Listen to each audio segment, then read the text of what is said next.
time you visit his Facebook site, I think it's his Facebook site, it shows him there and it says gentleman by it. That's a gentleman. I just remember like he said, the next gentleman I'm going to introduce to you is so important because it follows what John Mark said. We need to elect Texas House of Representatives Democrats, okay? We are fortunate to have one of those, but Joe Herrera is running against Andrew Murr in District 53, which Llano County is in. I don't know if any of you guys have ever tried to visit with Mr. Murr, and also he's very supportive of a constitutional convention. I think the last time a constitutional convention was called, it may have been when this country was established. That'll tell you how much can be done. Most of it's good, or some good, because that's what gave us our country, but they can do some serious bad with it. So in the meantime, though, I'd like to, this gentleman kind of has a special place in my heart too, because when I started researching him, he said something about what got him into politics was teachers. Teachers are not given the respect that they deserve, and he said teachers are kind of what keeps him fighting. So let me give, and I asked him for a short bio. Look at that, he wrote 2 lines. His teachers must have really been good, and told him, you do what I do. So let me read you this about Joe Herrera. He lives in Natalia, Texas, in Medina County. See how gerrymandering goes? Joe is running for the state representative for the second time in the District 53. Joe's campaign is focused on public school funding, and God knows how our teachers and our public schools have been shortchanged by the Republicans. Access for rural Texans and holding our current representatives to council. So ladies and gentlemen, I'm so very proud to introduce you, Joe Herrera.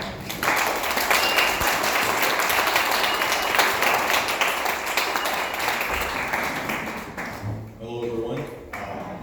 John, I want to thank you for kind of segueing me in perfectly. We talked about gerrymandering. It's exactly what we need people in the Texas House to be elected, especially Democrats, because my county actually was part of a more Democratic county until the last time that they did this. So they redrew us into an extremely Republican district. The last go around, when I ran back in 2018, I ran in the primary, fell a little short. I lost to Miss Stephanie Myrtle, which you guys probably know her very well. Great candidate, made me a better candidate.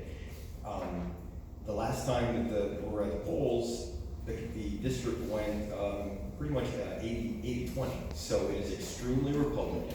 We've got a big mountain to climb there, but I'm definitely excited to get out early, start campaigning and getting in front of as many folks as I can early, to just get this message out. So, when you asked for that bio, I wanted to be very brief because, like John, this isn't really about me and what I believe in. This campaign is about what's important to you guys and hearing some of the issues that are important. But I do want to lay out a few things that really drive me and really move me forward. So, when Paula mentioned about teachers being so important, that's the reason that I'm here today. And I credit my success in life, both personally and professionally, with just having really good teachers and having that foundation, and especially when you grow up in certain communities, they're viewed as the big role models, because there's not a lot of people, and especially when you get into some of these rural communities.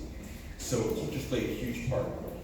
Another reason that it's kind of near and dear to my heart, I live next to 2 retired teachers that are constantly telling me things that are going on with their retirement, with their health insurance going up, and even though they are staunch Republicans, they are supporters of me because they say, you're going to fight for things that are important to me. So they're sharing their newsletters with me every time they get one, pointing out all the things that are changing. And there was a gentleman sitting outside here telling me about his health insurance, his family's health insurance that went up from $400 to $1,200 a month, just without any notice, 1 month notice. So those are the types of things that we need representatives fighting for. So when we look at, we talk about teachers, we talk about the public education funding, what happened the last go around. The last session, there was incremental funding that was given toward public education, but it was definitely a stopgap. It isn't gonna go beyond the 2 years of the current, or the upcoming session. And it was meant to fool voters in general and say, hey guys, vote for me next time because I gave you some incremental funds and we can handle the district, redistricting lines and write things in our favor and we'll be in power for 10 years. Next session, they're not gonna touch it. They're not gonna talk about public education funding. And when we look at Mr. Murr and his solution to fixing public education funding, it's creating a statewide sales tax, increasing your sales tax up to 14 to 18%. And he says, well, it's a consumption tax, everyone can control how much they spend, but what they're not sharing is, how are you gonna take those funds? He was also for taking your sales tax and increasing it, ending redistribution, Robin Hood. So he's gonna look at some of these rural communities and say, you can only generate X amount of sales tax dollars, that's all you're gonna have to operate off of. So that puts so many rural community districts, kind of at a disadvantage. And it creates a major divide between, your more rural and more, urban settings. There's just a huge divide here when it comes to funding, access, and just attracting and maintaining top talented teachers. When I ran the first time, I spoke with the superintendent out in Nadalia ISD, which Nadalia is 1,600 people, southwest corner of Medina County. And when I spoke with him, he said, we're sitting in his office, and he goes, Joe, look outside the window here. What don't you see? You don't see sidewalks. You don't see highly maintained roads. He goes, we don't have funds to take care of the regular things that people are looking for. We're not going to have funds to attract top talented teachers. They can't buy into insurance programs like the big cities can. It's based on the amount of teachers they have, and they get higher rates. So he says, when I'm trying to attract a teacher, they're starting off at a $6,000 to $7,000 difference, whereas if they worked in San Antonio, because their insurance is going to be so much higher. So that's where we definitely have to get down to it, work on long-term solutions. The other thing that I pointed out was access. This sounds crazy, but when we look at these rural communities, high-speed internet access is something that's really lacking. And when we look at that, and we look at, so I live 30 miles south of a major city, 7th largest city in the nation. I don't have broadband access. I have a T-Mobile little hotspot that I'm working off of because we don't have access to that. You get further out, you get out to Crockett, Arizona, Sonora, a lot of these counties don't have that access. There was a TPR report that was done a few months ago. There's 1.4 million people in Texas that have zero access to broadband internet. So you look at solving that problem. You solve that problem, you increase access to online education for students that can't go into town, move away, they're supporting a family member or a farm. Then you look at also access to online medical services. You can get a teledoc to, take a look at a rash that you have versus having to drive miles to see a clinic. And in a lot of these counties, you're talking 3 to 4 hour drives to get to a hospital. You look at Crockett County, what they did a few months ago, they gave $500,000 of their own county funds to keep a clinic, not a hospital, a clinic open 24 hours because the closest alternative was 3 hours away. So counties are having to reallocate their funds because the state isn't doing what they need to do. They're not expanding Medicaid, they're not expanding Medicare when they had a chance to do that in the government when Obama gave us that option. So these are the things that you guys need representatives fighting on your behalf. And you look at kind of putting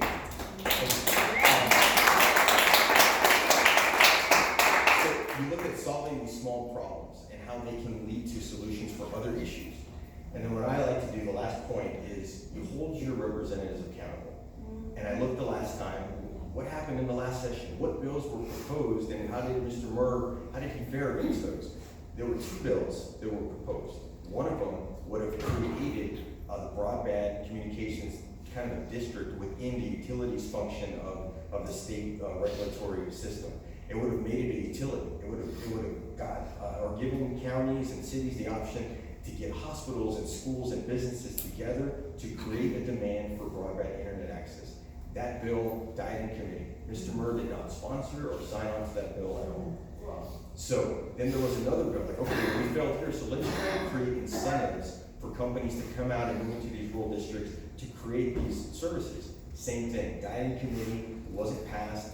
Instead, and I was laughing when I saw this, he sent out a news blast bragging about how he was going to hold telephone companies accountable to making sure that telephone lines were restored after natural disasters. Because so many of us are on landlines and we need those landlines, to get those calls in. He introduced the bill, I was being sarcastic there.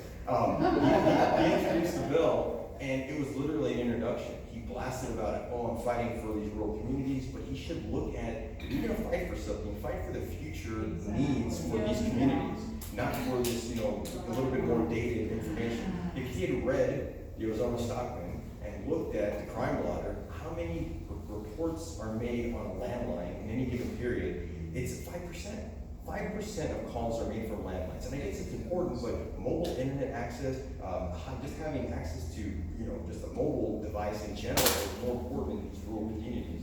So I'm here to take questions from you guys. I'm here to really hear about what's important to you, but these are the issues that I think can resonate across party lines and get some folks from the other side to vote for us, because this guy is just banking on that huge percentage of victory that he's had year over year. He thinks it's a sure thing. I want to give him a run for his money. I want to scare this guy, because if we don't, he's just going to take everybody's vote for granted, including yours. And when he's in Austin, he doesn't care about Llano County or Medina or Crockett or Sutton counties. He's worried about his group of supporters, his big city donors, and all the PACs that he's getting money from. This is a non-PAC campaign, self-funded at this point, so looking for donations if you know anybody.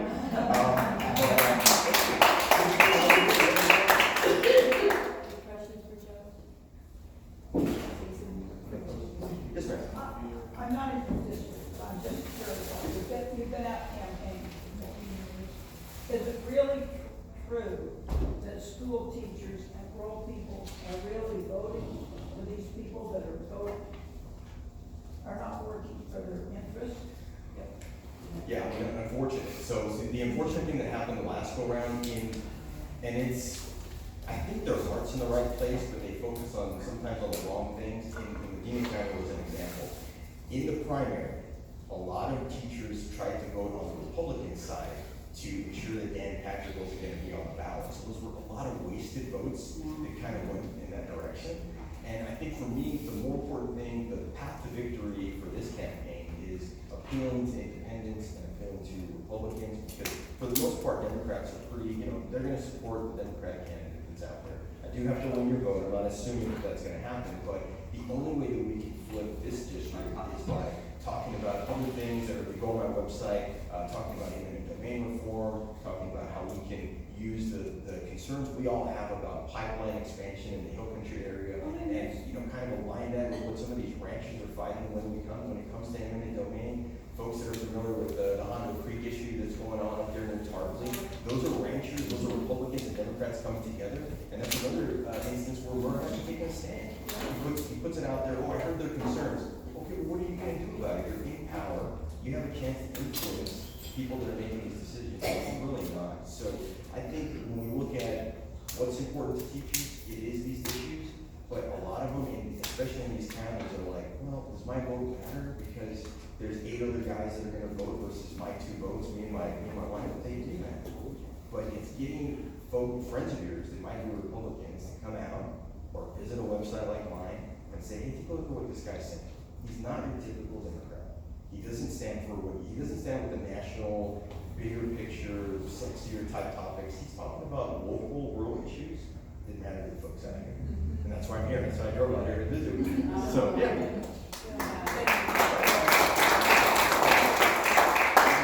mentioned that the state refused the Medicaid funds. What can you do as a representative to push that we get all available funds? Yeah. I mean, we left a lot of money on the table that could be helping people.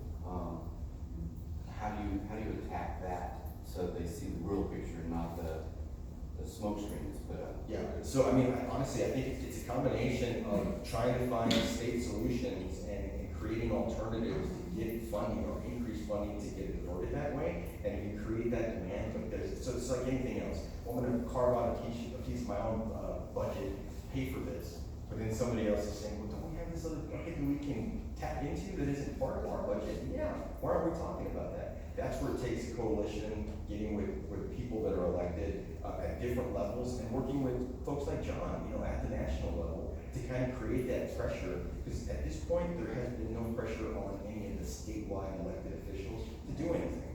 And that's because they haven't really taken us seriously. So, and hopefully.